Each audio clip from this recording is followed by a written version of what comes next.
Hi viewers, welcome to Clara's Kitchen. நான் உங்கள் Virginia. இப்போ நான் செய்ய போகிறது மில்க் புட்டிங். இதுக்கு தேவையான பொருட்கள் என்னென்னு பார்ப்போம். கடற்பாசி 5 கிராம் எடுத்து வச்சிருக்கிறேன்.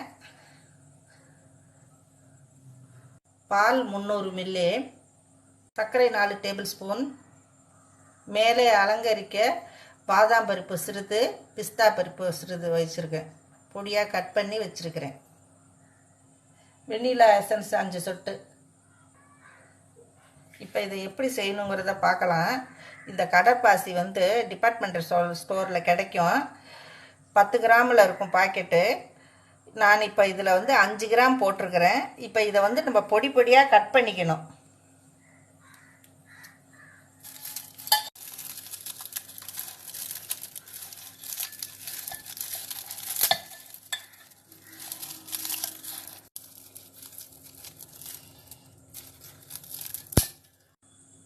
இப்போ இதை பொடியாக நான் கட் பண்ணி வச்சுட்டேன்.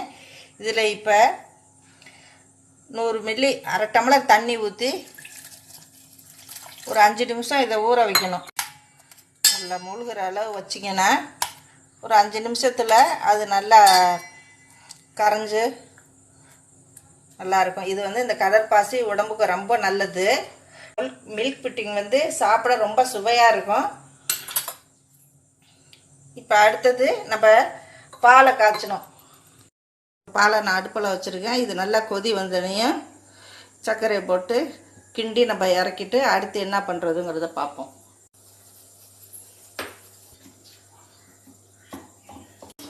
இப்போ பால் கொதிச்சிருச்சு. இப்போ நம்ம எடுத்து வச்சுருக்க சர்க்கரையை இதில் போட்டு கிளறுவோம்.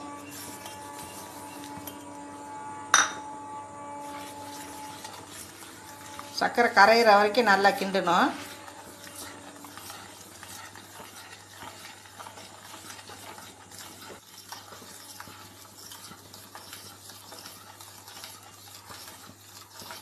இப்போ சர்க்கரை கரைஞ்சிருச்சு. இதில் ஒரு 2-3 சொட்டு நான் வெனிலா எசன்ஸ் போடுறேன்.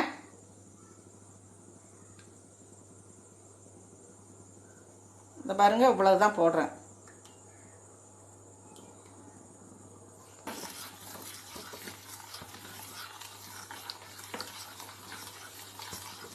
இப்போ இதை நம்ம இறக்கிடலாம். கடற்பாசியை நான் தண்ணி ஊற்றி ஊற வச்சுருந்தேன் இல்லையா, இப்போ அந்த பாத்திரத்தை நான் அடுப்பில் வச்சு நான் கிளறேன். அது கரையணும்.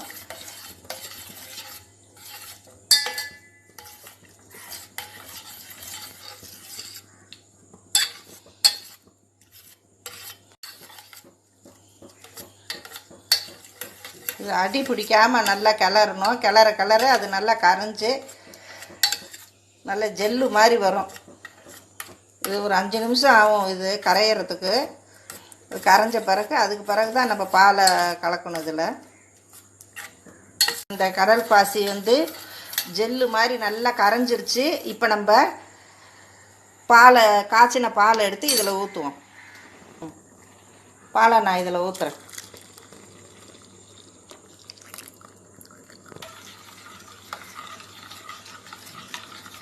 இதை நல்லா ஒன்று போல் கலக்கி கொஞ்சம் ஒரு கொதி வந்தனே நம்ம இறக்கணும். இப்போ இந்த பால் கொதி வந்துருச்சு. இப்போ நம்ம இதை இறக்கிடுவோம். இப்போ ஒரு டிஃபன் பாக்ஸு டப்பாவை எடுத்துக்கணும். இதில் கொஞ்சம் போல் தண்ணி ஊற்றி சுற்றி பாத்திரத்தில் தண்ணி படுற மாதிரி அலசி விட்டு இதில் இப்போ பாலை ஊற்றி வைக்கணும். இப்போ இந்த பாலை நம்ம வடிகட்டணும். ஆடை இல்லாமல் இருக்கணும். அப்போ தான் இந்த மில்க் புட்டிங் ஷைனிங்காக இருக்கும். இந்த ஆடை இருந்துச்சுன்னா நல்லா இருக்காது. இப்போ இதில் இருக்கிற பபுள்ஸ் எல்லாம் நம்ம எடுத்துடணும். இல்லாட்டி ஓட்டையாக தெரியும் நம்ம இது பண்ணையில். பால் ஒரு 1/4 மணி நேரம் ஆறட்டும். ஆறுன பிறகு இதை ஃப்ரிட்ஜில் 2 மணி நேரம் வச்சு எடுத்தோம்னாக்கா அருமையான மில்க் புட்டிங் நமக்கு ரெடி ஆகிடும். இந்த பால் ஆறிடுச்சு. இப்போ இது நம்ம ஃப்ரிட்ஜில் 2 மணி நேரம் வச்சு அப்புறம் எடுத்துடலாம். இப்போ 2 மணி நேரம் ஃப்ரிட்ஜில் வச்சுருந்தேன். இப்போ இதை நம்ம எடுக்கலாம். இப்போ சுற்றி இதை நம்ம கொஞ்சம் கட் பண்ண மாதிரி இப்படி வச்சு அப்போ தான் நம்ம கவுத்து விட்டால் நல்லா இறங்கும்.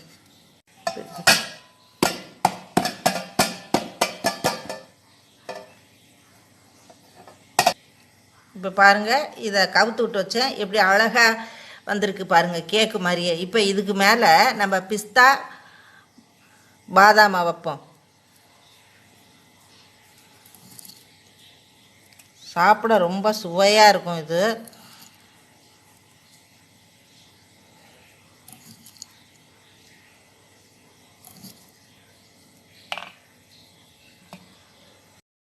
இந்த கடல் பாசியை பற்றி நான் சொல்லணும்னு நினைக்கிறேன். கடல் பாசினா இது கடல் பாசி கடல்லேருந்து எடுக்கிறது கிடையாது. இது ஒரு வகையான தாவரத்தோட தண்டில் இருக்கிற நார்.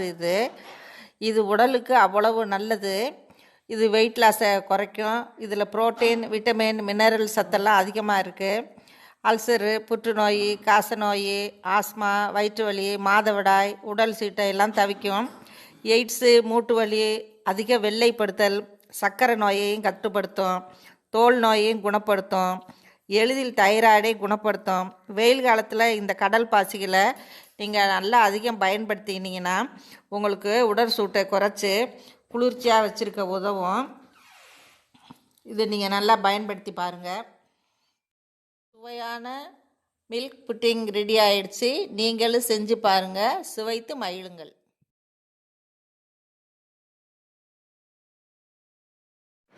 இந்த வீடியோ உங்களுக்கு பிடிச்சிருந்தா லைக் பண்ணுங்கள், ஷேர் பண்ணுங்கள், சப்ஸ்கிரைப் பண்ணுங்கள், மறக்காமல் பெல் பட்டனை கிளிக் பண்ணுங்கள்.